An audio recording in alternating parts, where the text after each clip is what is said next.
Yeah. That's because I think he hit that home run. Oh, on the 30th. I've been posting daily jackwagon updates to my Blue Sky. Yeah, it is time for the jackwagon to take a trip down the interstate and go to Kansas City. All right, ready to get started? Right. Another weekend series is in the books, and unfortunately, it does not go the Kansas City Royals way. Let's talk about it. Welcome to the Royals Rundown podcast. I am Jacob Milham, joined on this lovely Sunday by Jeremy Hokius Greco.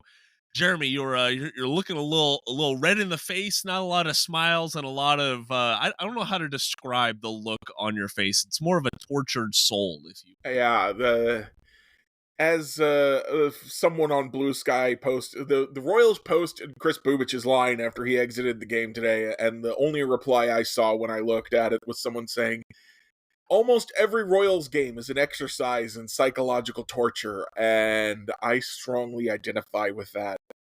At least in 2023, I could just give up. I didn't have to turn on. I by the mid-season, I didn't have to watch because the Royals were so far out of it. It wasn't going to matter. Just turn the game off. Keep an eye on the notifications I get from my MLB app, and if they're winning, hey, let's turn it on. Let's watch a win. But otherwise, let's go do something else with my day. And the Royals are right now in a position where I watch every inning of pretty much every game. I've turned a couple games off early because they were getting blown out. But for the most part, I watch every inning of every game because they're doing well enough to justify that, and I'm not having a good time. Yeah, I think frustrating is the G-rated word that you could use for this, Jeremy. And frankly, a lot of Royals fans out there are frustrated. I think that this is more of a frustrated fan base right now than I have seen in recent years because frankly, there's actually expectations this year. But we'll talk about that later on in the show where the month of May is behind us. We are going to formally reset our expectations for the Kansas City Royals. What do we think the Kansas City Royals can do now that we have 2 months of action in the books? And plus, we have to talk about the Detroit Tigers series, and we have an update on Jack Caglione. So if you haven't hopped on the Jack wagon, now is your chance to do it. But before we get into all that, please make sure you go support the great work that is going on over at royalsreview.com. News, analysis, commentary, prospects, all things you can want on all things Kansas City Royals. Go join the comment community over there and become a member of royalsreview.com. All right, Jeremy. So we started recording just a few minutes after the final pitch in Sunday's loss. And I think as exciting as a 1-0 win was on Saturday, that's as disappointing as a 1-0 loss is on Sunday afternoon. Do you agree? Like, it feels like we were having this really, really good peak for an underperforming Royals game on Saturday, but now it just feels like a new low on Sunday. Yeah, it's just so frustrating, Jacob. Like I was saying, with the pitching being as good as it is, you feel like you have to watch. You feel like they're in it, and the Royals are in it. They had a winning April. They had a winning May. I just pulled it up. The Royals' path to 90 wins that was written by our lovely Stuff 76 over at Royals Review has them needing to be 32-28 at the end of May. Now, that seems not quite right because the Royals are now 31-29, so that they lost one more game and than they should have. But they've also played one more game. Maybe this doesn't have today's win in it yet. I don't know. But the point is, they're right there on their path to 90 wins. So I guess the good news is that the path to 90 wins says things are supposed to start looking up now. They're supposed to go 14-10 in the month of June. So we'll see what happens next, I guess.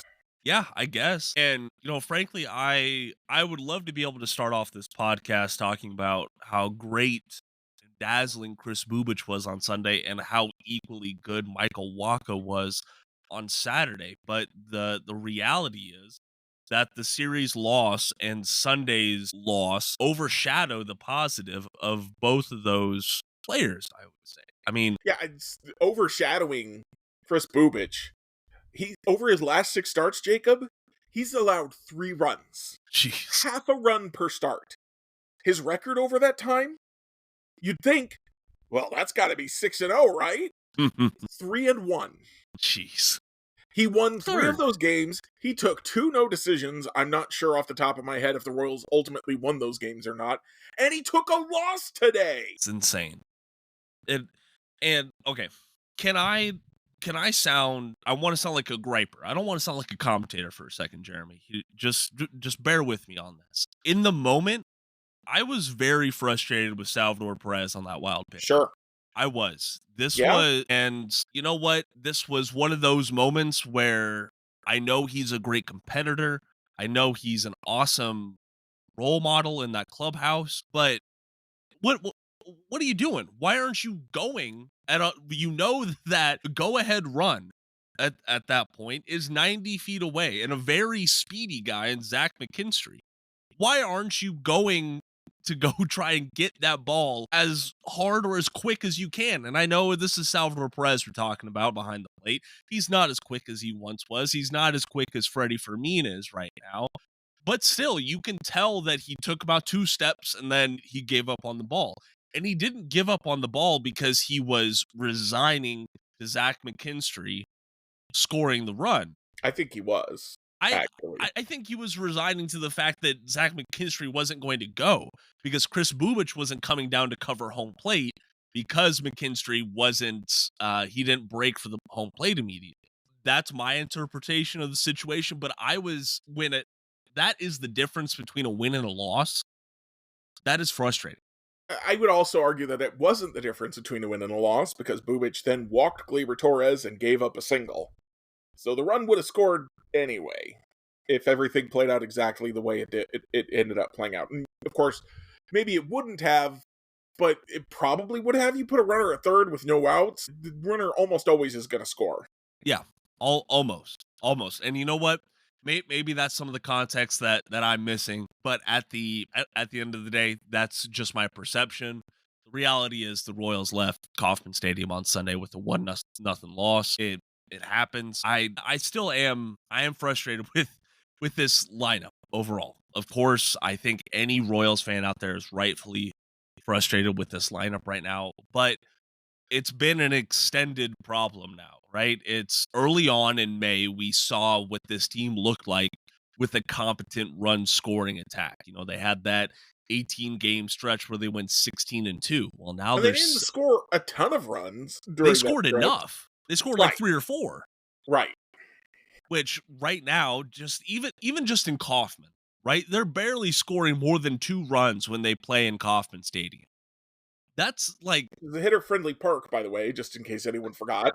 Yeah, hitter-friendly to everyone except for the Kansas City Royals apparently this year. And this is just a downsliding team, it feels right now. They lost 3 straight series. They've lost 6 of their last 7 series overall. It's a poor time to be advocating for the Kansas City Royals to be a competitive team in my mind, Jared. And well, go ahead. But again, Jacob, the records. They have a winning record in April. They have a winning record in May. They're 2 for 2 in winning months. I think technically they have a losing record in March, so if you put March and April together, maybe that doesn't quite work out, but still. Okay. But it all in today's MLB, it all ties back to how many runs you can score. Okay, and this is just not a team that is going to score runs. They've scored 4 runs or fewer in 50 of their 60 games now. They scored 5 runs on Friday, and that felt like a revelation for the Kansas City Except Royals. that they were losing the entire time. Yeah, exactly. But I hoped that we saw that, and for like the first time in a while, I actually had some hope, maybe not confidence, but hope that they would come back and close that deficit on Friday. And you know, they had a little bit of action in the 9th. They scored a run there, but it wasn't enough at the end of the day. And overall, this team still remains the worst in all of Major League Baseball when they have runners in scoring position. They had 9 hits today. I get it. That looks good. If you would have told me that the Royals out hit the Tigers, that Kris Bubic had 7 shutout innings with 9 strikeouts, I One would have run. thought the Royals would win. It That's wasn't not what happened. 7 shutout innings. He allowed 1 run. Oh, excuse me. I'm sorry. I'm sorry. See, and like that's the thing. In my mind, I don't charge that run to Kris Bubic, but in all actuality, it should be. I don't know. I'm just frustrated. And there's no easy fix right now, Jeremy. Or at least Well, there isn't. There is no surefire easy fix. okay, but there is, though. The What one is thing that I think kind of epitomizes the frustration, though, Jacob, is who were the 2 guys everyone has been begging for the last few weeks, other than Caglione? Rave and Devaney? Well, and Lofton. Oh, and I was Lofton. going to say Excuse Lofton. me. So two of the 4 guys have been called up that everyone's been begging for. They came up in the 9th inning. Both of them with a chance to do anything. I mean, Rave was a little bit kind of robbed by a behind-the-back play by the pitcher. Yeah. And just a fantastic defensive play, but Lofton grounded out to the shortstop. Between the 2 of them, I think they have one. Has Lofton hit an extra base hit yet? I know Rave has the double. I don't know if Lofton had an extra base hit on Saturday. Yeah, so no home runs yet. Oh, no home runs. And we continue. We saw Salvi actually had 3 hits today, so you can't blame this one on him. Rave had a couple hits. Bobby only had 1 hit. India didn't reach base. Or no, maybe he had a single. I don't remember. The point is that it is frustrating. I mean, it just contributes to the frustration that they get all these base runners, but they can't get any of them home because of the running and scoring position hitting problems, and because all they hit are singles. What they need, Jacob, is a jolt of power. Yes, I can't disagree with you there. They could use something like a jackhammer at the plate, maybe. Maybe a big old wagon. Well, the wagon's for the fans of the jackhammer. I know. I want to be clear about that. There's been some confusion. People think I'm calling Jack Caglione the jack wagon. No, the jack wagon is the fan group. Jack Caglione is the guy that we're all. He's the jackhammer. He's the jackhammer. Right. He's the lumberjack. He does the jacks. Maybe someday he'll do a jack off. Hey, easy there, killer. Well, it's a walk off, but by Jack. Yeah, sure. Yeah, whatever you say. No, and I think now is as good of a time to talk about it as any. Number 1, Jack Caglione. He finally got his first AAA home run this weekend up there in Werner Park. Excuse you?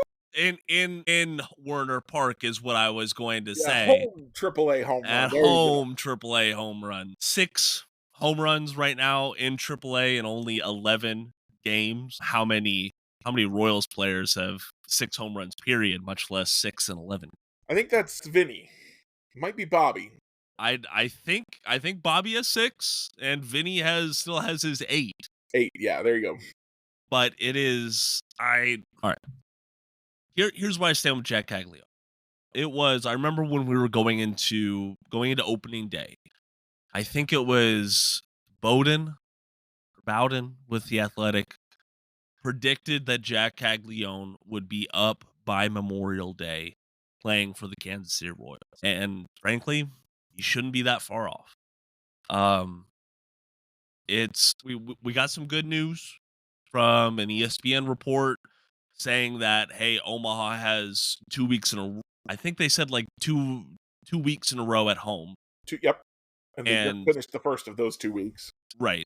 Or they're going to, they will finish it this evening. As you're listening to this, they will have finished it. Rich Hill on the mound tonight. Should be fun. But JJ Piccolo reportedly, or not JJ Piccolo, but reports say that if he does continue this production after that second series at home, chances are he will be up in Kansas City. I mean, I'm sure that most people listening to this, which would be 2 weeks ahead of our timeline. Yeah. Which people declared was outrageously fast. Yeah, we got some pushback on that behind the scenes. Right now, it doesn't feel like it's soon enough. And go ahead. I'm not kidding, Jacob. They could call him up tomorrow. They should Call him up tomorrow. I've been doing daily jackwagon updates on Blue Sky. He's not, I mean, he's only got the 1 home run this week. So, oh no, only 1 home run this week. Oh, but he's still getting hits. He's still tearing the cover off the ball. He has last check, which was a couple days ago, he had the best 90th percentile average exit velocity. So that's, you take the top 10% hardest hit balls and you average those. And that apparently translates very well to the major leagues. This was from your guy, Lance Brzdowski. I've quoted him before too, but you mentioned him specifically last episode. Said Jack Caglione has the highest 90th percentile exit velocity, and that translates very well to the major leagues. I've been tracking his chases and his whiffs, Jacob. Okay. And there aren't many of them to track. And I went and just double-checked my ability to read a pitch chart on Fangraphs. He is whiffing less in Omaha than he was in AA. Wow. Through this point. I could look at the chase numbers real quick, but I doubt they're going to tell me anything different. He's still walking 10% of the time. His ISO is still through the roof because of the home runs in that first week. But the power, no one doubts the power. No one has ever doubted the power. Question was his pitch selection. And his pitch selection looks, if not elite, perfectly fine. His O swing is still a little high, 30.7%. So he'll still chase a little bit. But I'm looking at his pitch selection. I'm checking every plate appearance for Jack Caglione over the last week. And he's chased, even when he has chased, it's been pitches in the shadow of the strike zone. And he's a big guy. He can still do plenty of damage on those. If it's not in the shadow of the strike zone, he's not swinging. And he's got power. And we said we were going to talk about this. I'll bring it up now. Dan Zimborski of the Zips projection tool, which is a tremendous tool, says that Zips now believed at the beginning of the season that he would be a slightly below average hitter if he was promoted to the big leagues directly. Now believes he would be a 120 WRC plus guy. Wow. If he was promoted to the big leagues right now. Jacob, the other thing Dan Zimborski said that stood out to me is there's absolutely there's nothing for him to, if he needs to learn better pitch selection, he's not going to learn it in AAA. Because he's not learning it in AAA, because he's demolishing everyone in AAA. If the big league pitchers are that much better than the AAA pitchers, which there's reason to believe that they are, the only way he's going to get better against those guys is to start facing them now. Yeah. You want him to be good by the end of the season, he needs to start facing the big league pitchers now. Maybe he struggles out of the gate, but he's got to struggle there. There's nothing left for him to do in the minor leagues. No, there absolutely isn't. For our listeners out there, we would love to hear what you think about Jack Caglione and this timeline for him. Are we being too aggressive? Are we calling for him too soon? Just let us know in the comments on Spotify, or you can reach out to us on social media. Our links are in the podcast description I just have below. to reiterate that it's not us as Royals homers with Royals colored glasses that are calling for him to be promoted.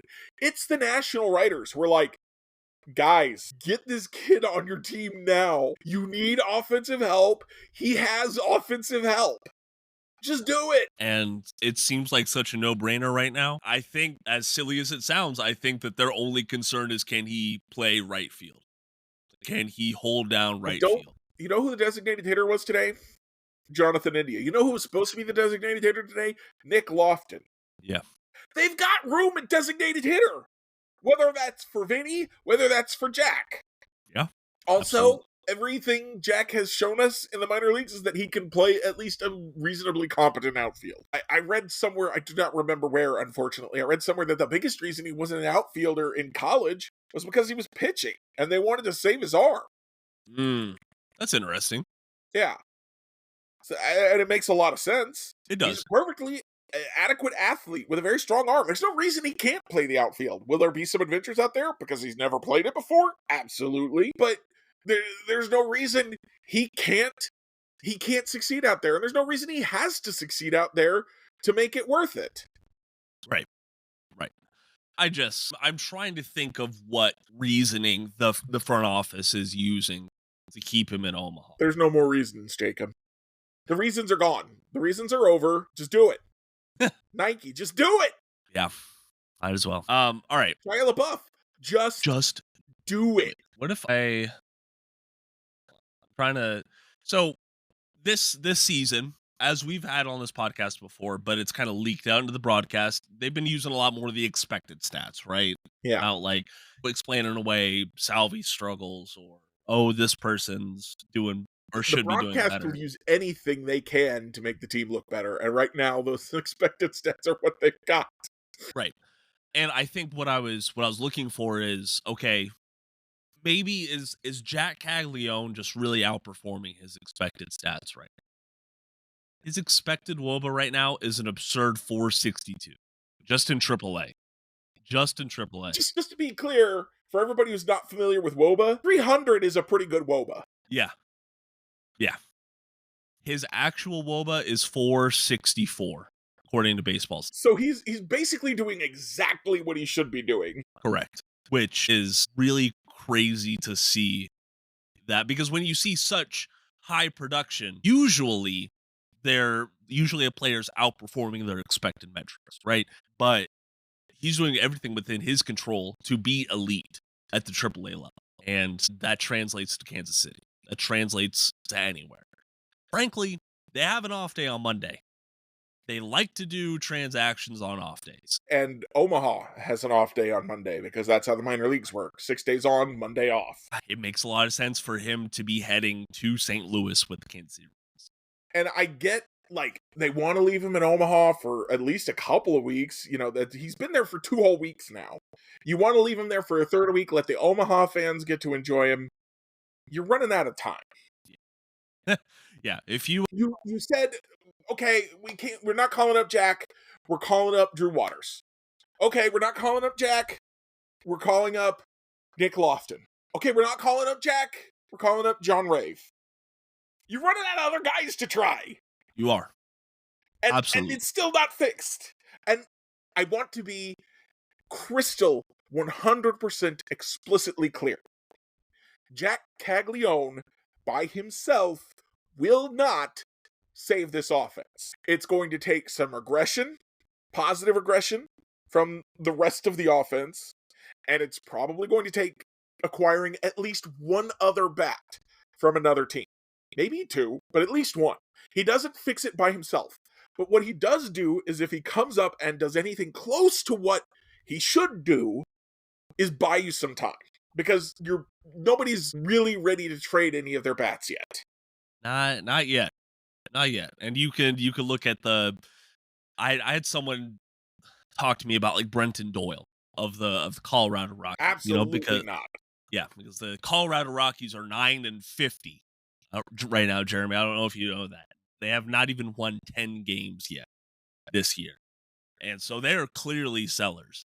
They don't have the players that I would want the Royals to go and get. I mean, McMahon, maybe? He is not performing well.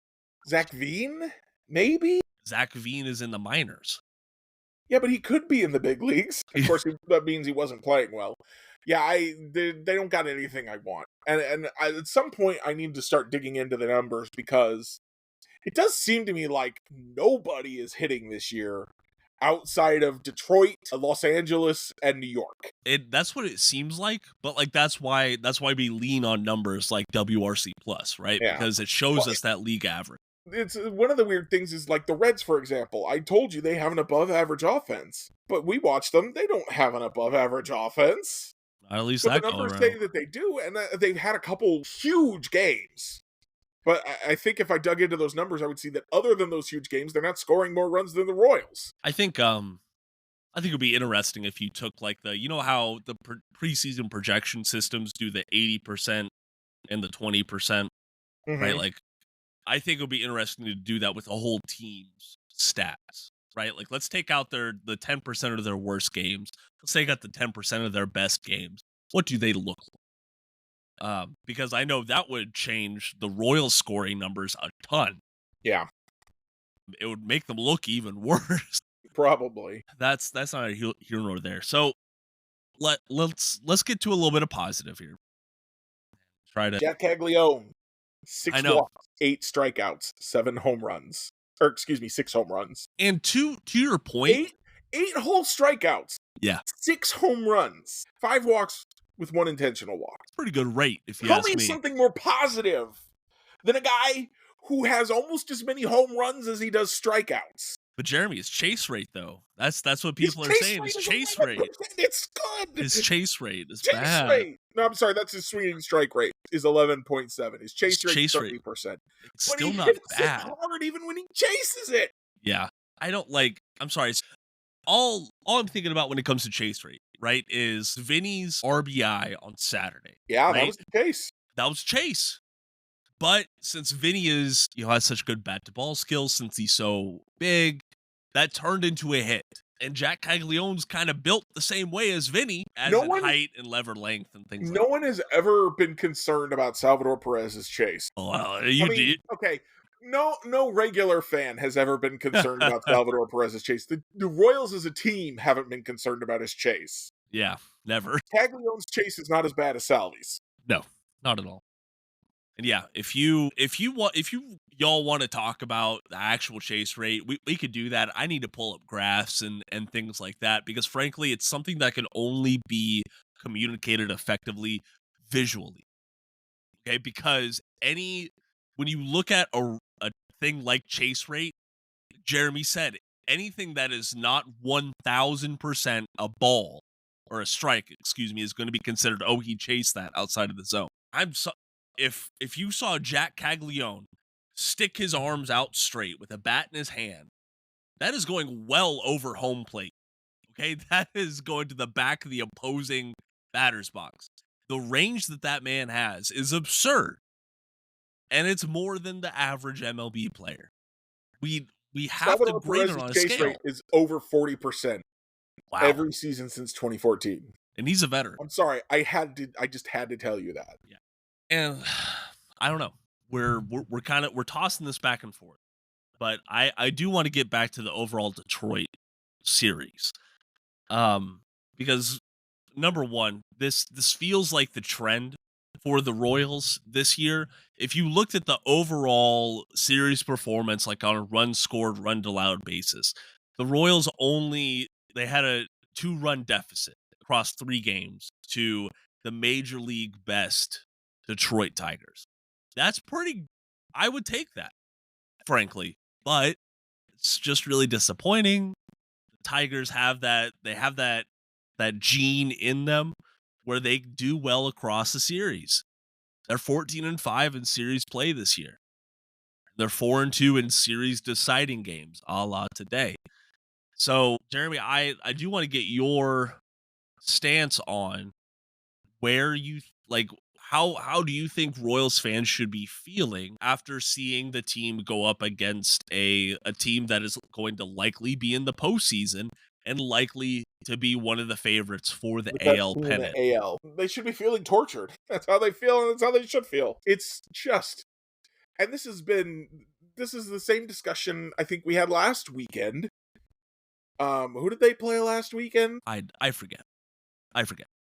But it was the same thing where I said they were in all 3 of those games. They could have won all 3. It was the Twins in Minnesota where I said, listen, if they were playing those in Kauffman, they might win all 3 of those because they got walked off in the first 2. And if the Royals bat the bottom of the inning instead of the Twins, things go completely differently. They're playing the better teams in baseball, and they're right there with them. They're just not quite finishing them off because they don't have the offense. So it's so frustrating, and you should feel frustrated, and it's reasonable to feel frustrated, and I feel frustrated because they are so close and they lose. And I can tell you as many times as I want, as many times as you'll let me, that eventually the Royals win those games. I hope eventually the offense will get better because it can't be this bad. Right? It can't be this bad, right? And then Maikel Garcia hurts his thumb, and he's not in the lineup today. And how long is he going to be out? And will he be the same when he comes back?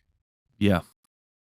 It's a scary thing to think about because Maikel Garcia has been the engine that has moved this offense at times this season. He's been the only kind of consistent hitter the Royals have had. Yeah. After Bobby's 20-game hitting streak. Yeah, because Bobby's been on.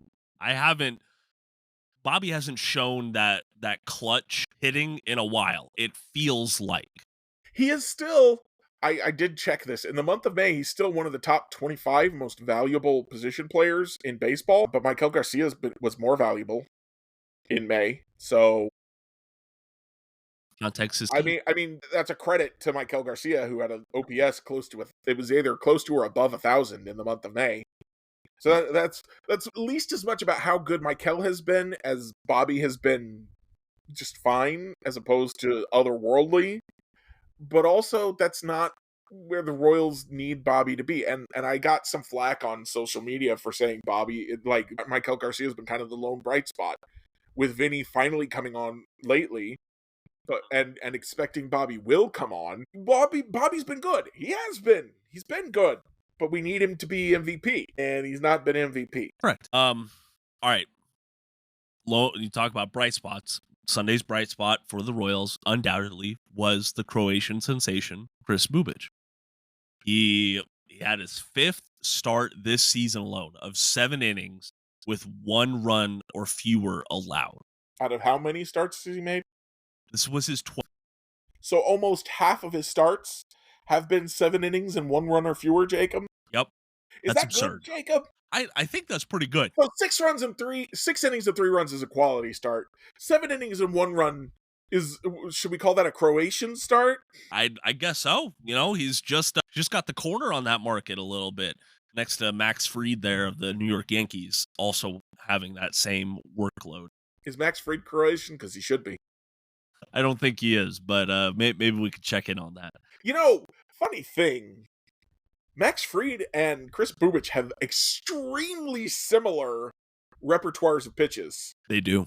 Their arsenals are very similar. Just a thing that I feel like I should throw out there every once in a while when people tell me Kris Bubic's fastball isn't good enough. I don't know how folks can think that in 2025. I don't think anyone's saying that anymore. His fastball is much better now than it was 4 years ago, 3 years ago.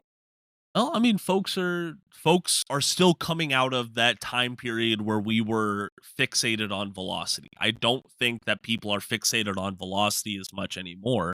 You know, one of the things that gets me is that velocity has never been king. It lets you get away with some pitches, correct, but not all of them. Nope. You throw it 100 right down the middle enough times, they are gonna hit it.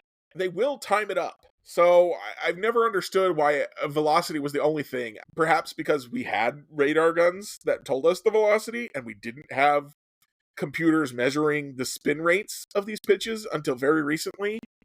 But control and spin rate and break have always seemed more important to me. Can I throw my pitch where I want to and have it move in a way that makes it difficult to hit? Sometimes moving in a way that makes it difficult to hit is throwing it at 101 miles an hour.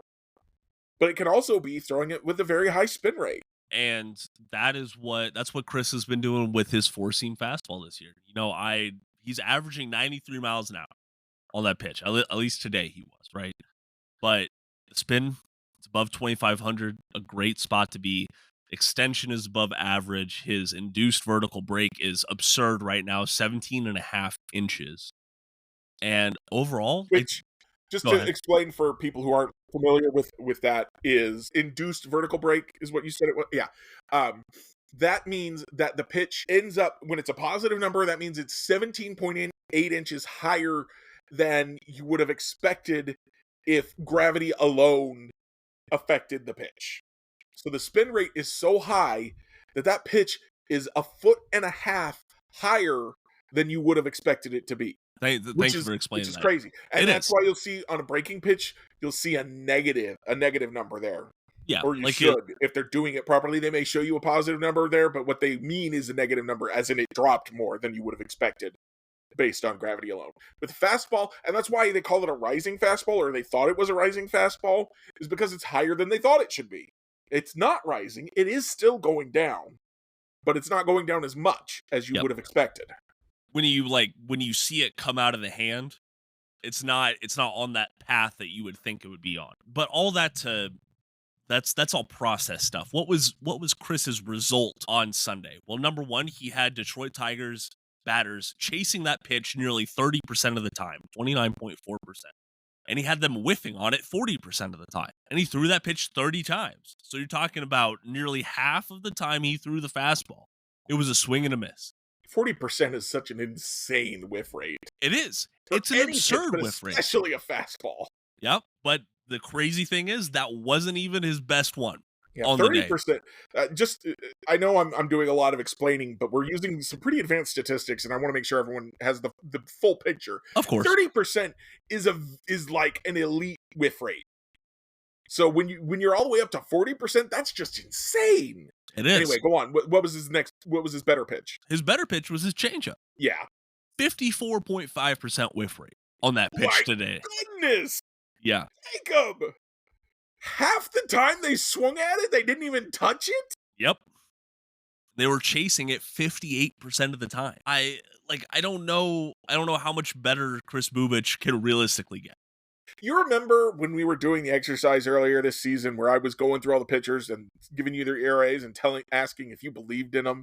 Yeah. And we got to Kris Bubic, and you didn't believe. I didn't. In his ERA. It's not. gone down since then. We're a third of the way into the season, Jacob. It can only go up so much. So right now, as he walked off the mound against the Detroit Tigers, his ERA sits at 1.43. Best in baseball. Yep, best in baseball. Also the best in franchise history through the first 12 starts of a season.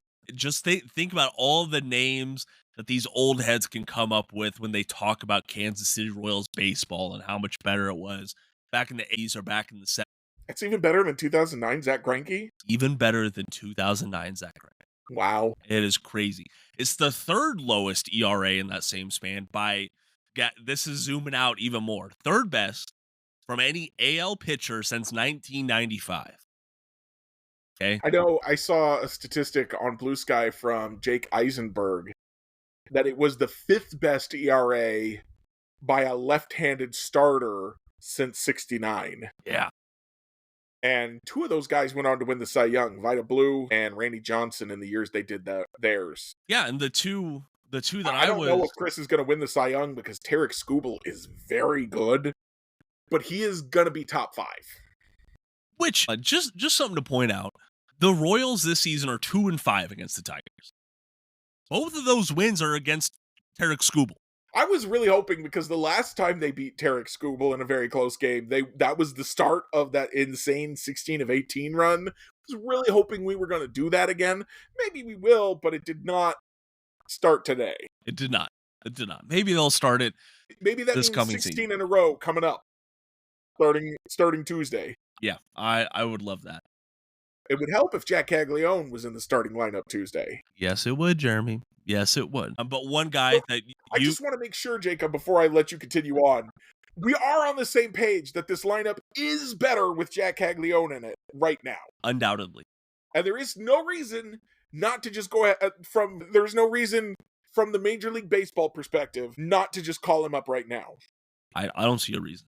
It's the one concern I think anybody could throw at me that I would even feel like I needed to argue with is, what if it's too soon and it damages his career? And that's when I go back to my argument. AAA pitching can't stop him. He's got to face Major League pitching if it's going to be a problem for him to overcome. He's got to start facing it to overcome it. Anyway. Well, let me chase down that rabbit hole a little bit more, because I do think that that's an especially a valid argument if you're looking at a raw prospect, right? Like I think like that was the argument for Vinny when he was coming up, because he hadn't faced that elite pitching across his entire collegiate career, and he was a slow riser through the Royals system, but I still think that people underestimate the value of Jack Caglione succeeding for so long against SEC pitching. Some of the best collegiate pitching that a player will see. And that includes Paul Skeens. Right, exactly. That includes I'm Paul pretty Skeens. sure he literally faced Paul Skeens. Well, I would love to go back and see that. Paul Skeens was drafted last year, or 2 years ago. Jack Caglione was drafted last year. That means Jack Caglione was playing the year before when Paul Skeens was pitching. Right. So they should have faced each other.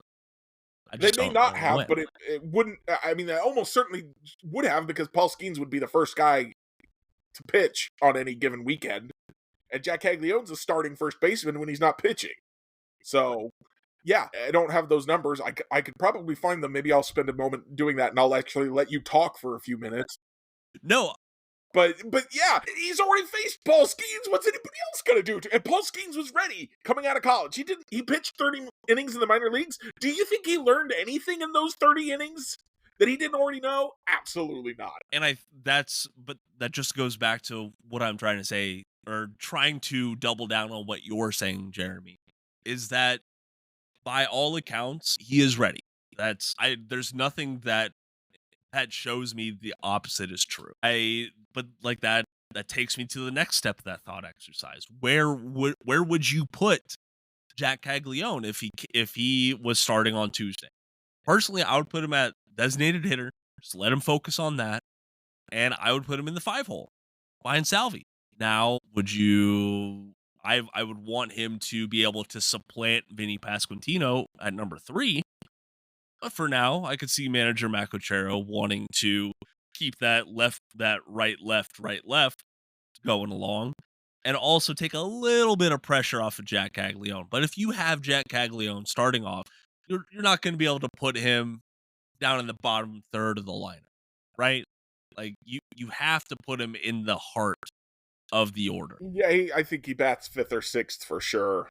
At least to start with. And honestly, if he does what I think he's capable of, he should be the reason Salvador Perez finally leaves the cleanup spot. You should. By the way, Jack Caglione absolutely batted against Paul Skeens because they both faced each other in the 2023 College World Series. Wow. Right. You know what? That might be a good article for RoyalsReview.com, Jeremy. Like, how has Jack Caglione performed against current MLB pitchers? Yeah, it's a lot to dig up. I don't know It if is. that's something I'm good with. I'm not usually good with digging up all that kind of information. I'm more of a vibes guy, Jacob. All about the vibes here on the podcast. I got the vibes. I don't overreact. I got the vibes. Which, speaking of vibes, let's go ahead and... But it might be worth looking at what he did against Paul Skeens in that World Series, at least. Yeah, at least. Speaking of vibes, let's go ahead and talk about the vibes that we're feeling ahead of this road trip for the Kansas City Royals. So they had a homestand, didn't end off the way that we would want it to, but the Royals are about to go on the road to St. Louis and then the south side of Chicago. We got a little bit of clarity on what the pitching plans are for St. Louis. So Maikel Lorenzen is supposed to start on Tuesday. Noah Cameron will get another start on Wednesday. And then they have Thursday listed as to be announced, but Andy Rogers did report that all things are pointing to Cole Ragans making that start, as long as there's not a setback. So I feel about that. I feel good about that. Cole Ragans being able to come back in a relatively short order. The only question is who should get demoted to get him back onto the roster. I mean, it's probably going to be, I think, Andrew Hoffman. I think that would be the guy to go down. Who, for if you missed it on Friday, he definitely had a very roller coaster debut on Friday. I'm glad that he locked it down. He struck out 4 of the last 6 guys that he faced, but he did allow 2 runs to start things off. But anywho's, yeah, I think he's the guy to go down unless you wanted to send down an Angel Zerpa, but there's not a clear DFA or a clear demotion, and that's a good problem to have for the Royals, in my opinion. I'm sorry, I was trying to find box scores from college baseball. Who did you say was the most obvious guy to go down? Focus, Jeremy. I think Andrew Hoffman. That would be sure, my pick. For sure, Andrew Hoffman's the guy, I think. I thought Andrew Hoffman would go down when Lugo got called up, but obviously Lucas Urseg. No, actually, I'm not sure that that's actually the call because it depends. Is Noah Cameron going to remain in the rotation? And if he's going to remain in the rotation and Maikel Lorenzen's going to go to the bullpen, then yes, Andrew Hoffman makes sense. But if Noah Cameron, if he's not staying in the rotation, then he's got to be the one to go down. I'm sorry. You can't. I don't think that there's any rationale that the front office can use to demote Noah Cameron at this point. Right now, he has been your your third best starter across the entire season already. And what, he's only made 4 starts? He's about to make his 5th? Yeah, I don't know. It's if it were up to me, and I don't know, there's compelling arguments either way. Right, he's been one of the best starters. Maikel Lorenzen has struggled a little bit, especially lately. That makes a lot of sense. On the other hand, if you shift Maikel Lorenzen to the bullpen and Noah Cameron stays in your rotation, then you have no sixth starter because Maikel Lorenzen won't be stretched out. Yeah, I guess that's true. I guess that's a good point. That's the argument that makes sense for why wouldn't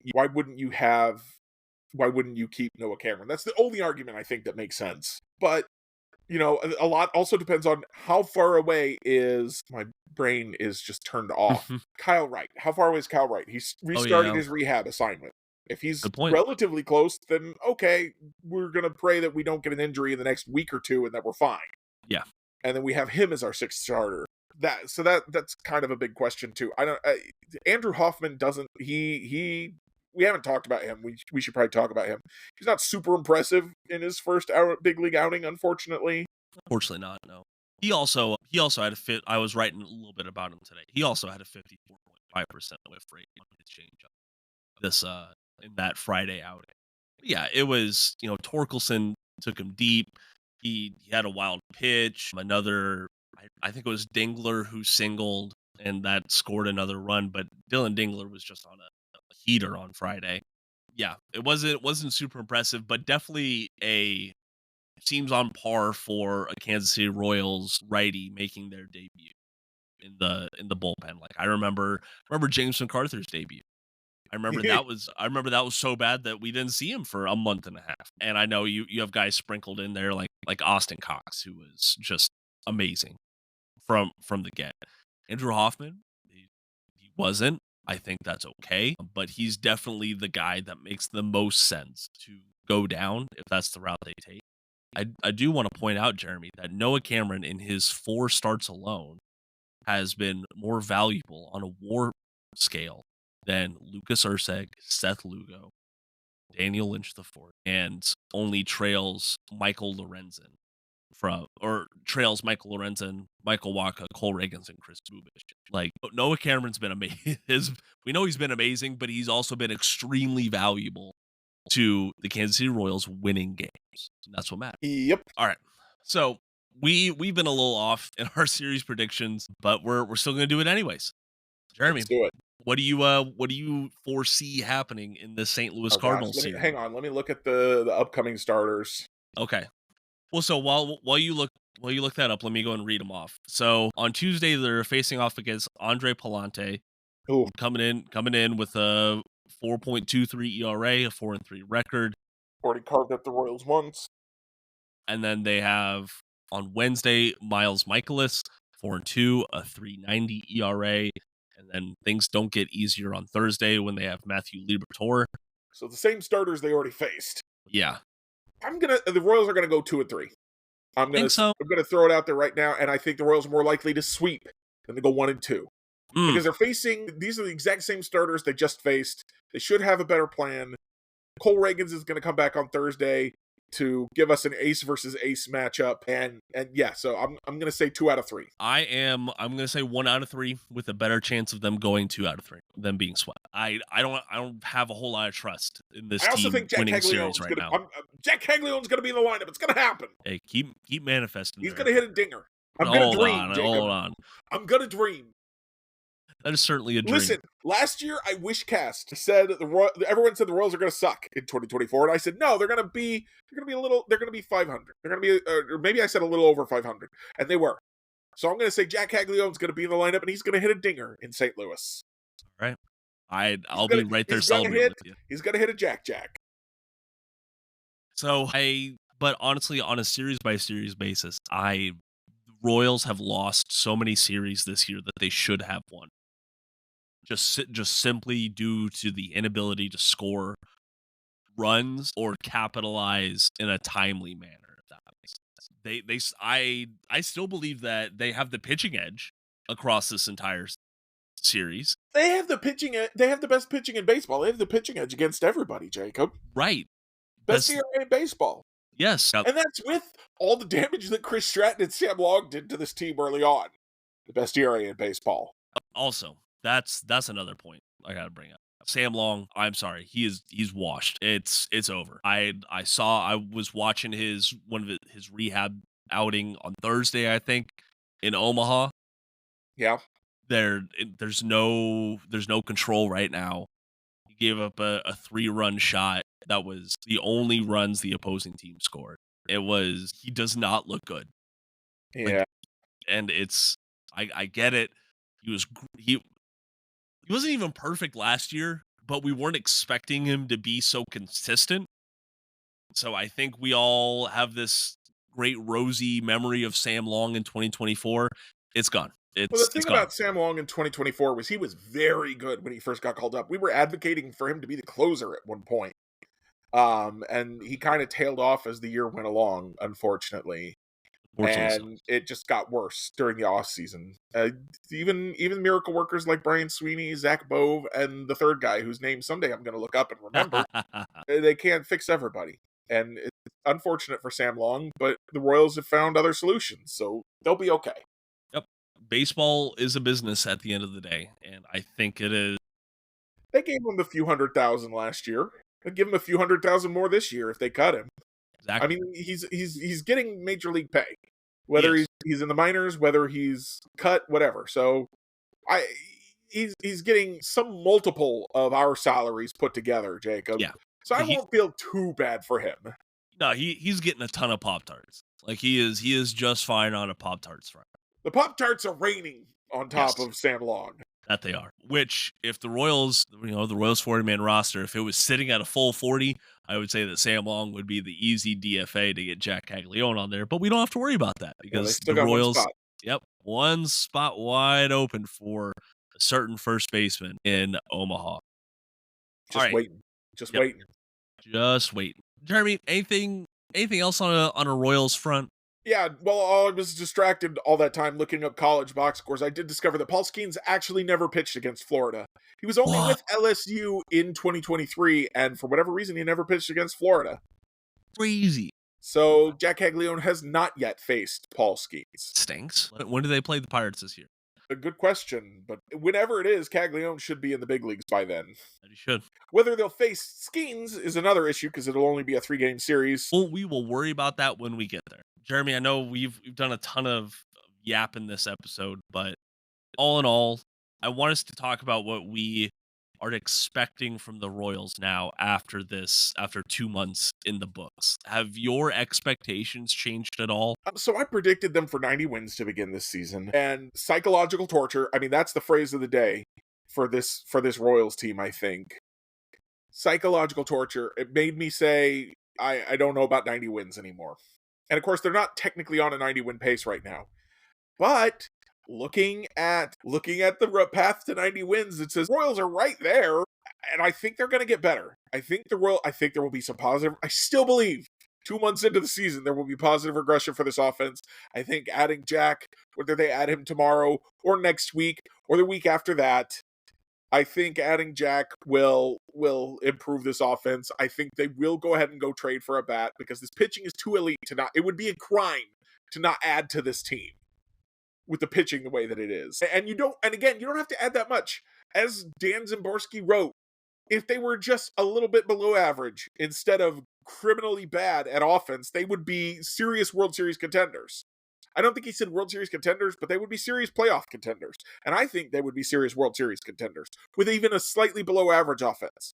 Kind of like the Chiefs in whatever year it was, the first year of Mahomes, where they were borderline Super Bowl contenders with no defense. Yeah, that's and then right. The next year they had a reasonable defense and they won the dang thing. Yeah, not even a good defense, just a not quite awful defense. And that's where the Royals are at, is their pitching is so good that they need a not quite awful offense, and I think they will eventually find, through additions and regressions, a not quite awful offense. So I'm standing on 90 wins, Jacob, and a division victor. The division might not be 90, it might take more than 90 wins to win the division now. The Tigers are better than I expected. but I will stand on the 90 wins. I'm definitely passing on my preseason prediction of them winning the division. I've passed that right now. And that's both a testament to where the Royals are right now and what the Tigers have been this year. They are on an absurd run right now. They look every bit of the offseason hype that we saw. And of course, there's still a long summer ahead. Maybe they taper off. But right now, 39-21, a 650 win percentage is a crazy spot to be at. I don't know what that puts them on pace for, but it's certainly a lot more than the Kansas City Royals. So I predicted them at 87 wins, if I recall correctly, this preseason. I'm going to back it down to 85, and that's me being pessimistic after a 1-0 loss, because my worry and my concern is the overall balance in baseball that we see. I'm worried that we're going to see the Royals go out and get a bat, promote Caglione. The offense is going to get better, but then in some way, the pitching is going to regress a little bit. You know, Seth Lugo, I know he hadn't made a rehab start. I know this was his first start coming off the IL. He didn't look sharp. He hasn't looked as sharp across the entire year compared to last year, I would say. And you already have two of the three premier relievers out of the bullpen to start out this year, Hunter Harvey and Lucas Urseg. They're both on the IL right now. And the Royals have been able to replace them in the aggregate just fine. But I don't know, there's a lot of room for error across an entire summer, Jeremy. I'm taking them down to 85. Tell me how I'm wrong. There's not a lot of difference between 85 and 90 wins, Jacob. There's not a ton. No. I think that's the range, though, for sure. I think I'm at the high end of the range, you're at the low end of the range. There you go. So, but I will say, my confidence in them winning a playoff series, no matter how they get to the playoffs, my confidence in them winning a playoff series is fairly low right now. I would say that they would need to get the If they had to play the playoffs today, I'd agree with you. Yeah. If they don't play the playoffs today, they play the playoffs in a few months. Thank goodness for that. Things are going to look really different in a few months, I bet you. I certainly hope so, man. I certainly hope so. So, hey, if y'all want to let us know your predictions, if they've changed at all, just let us know in the comments, or you can reach out to us on social media, or you can respond to our article on royalsreview.com. That's another good spot that people don't reach out to us. But Jeremy, that's all I got for Royal stuff. What do you say we get on to our reviews, huh? Yep, I think that makes sense. All right. One more thing I want to throw out there. Jack Caglione is projected anywhere between 20 and 25% strikeout rate when he gets to the big leagues. First of all, really good for a slugging hitter. Second of all, yes, that would be the worst among Royals hitters other than Drew Waters, Royals regulars other than Drew Waters, but still, if he's actually hitting the home runs that no one else is hitting, it'll be fine. All right. Hey, go ahead and start us off with reviews if you don't mind. Sure. So I had some downtime this week with the Royals being off on Thursday, and Disney Plus finally put Captain America Brave New World on Disney Plus. So I was like, all right, finally, for the thing I've already paid for, I can watch this movie. And I watched it. And boy, it could have been a good movie. I wrote about it some for my blog from thehawkseye.com, spelled like the bird, not like my username. And there's beats in that movie that I really, really like, but it undercuts itself at pretty much every corner. Spoilers, it makes a big deal. Have you seen it, Jacob? Okay, then I don't want to spoil it for you, and you have to listen to me. So I won't say anything more. You can read my blog post if you want to understand kind of where I'm coming from. But it was not even close to the worst MCU movie since Endgame, I don't think, but it definitely could have and should have been much better than it was. And it doesn't help that they spoiled the big twist in the freaking... Yeah. That was... I knew that was a miss from the initial reaction. I was screaming about it from the moment I watched the first trailer. Yeah, they should have kept that under wraps. I mean, even if it leaks, don't broadcast it yourselves. All right. My review today is over a movie as well from 2024. It's called Heretic. Have you seen it, Jeremy? I have not. So I'll just a forewarning. This movie has a lot of it's religious. That's the only good way to put it. Is that the one with the where they're trying to find a new pope? No, it's not. That is called Conclave. Also, Okay. that's also a good movie. This one has Hugh Grant as the main antagonist, named Mr. Reed, and the whole Evil turn in his old age. I know, right? But it was this was an amazing performance from him. Katie and I we just loved it. And the whole premise is he signs up for wanting to know more information about the Church of Latter-day Saints. Two young missionaries come to his house and he traps them, discusses religion with them, and is just overall poking and prodding about what do you actually believe in, what actually seems real, and things like that. And it spirals from there. And like it's a very well thought out plot and how it progresses. There's not a ton of characters in it to keep track of. It's very straightforward in its setting, and that really makes you sink your teeth into what they're talking about with the religious themes and things like that. I very much enjoyed it. Honey did as well. I think if you are a Mormon specifically, or if you are a Christian, period, I don't think like this movie will sit very well with you. Um, but I, that's There's a lot of stuff that should cause Christians to not have it sit well with them. correct.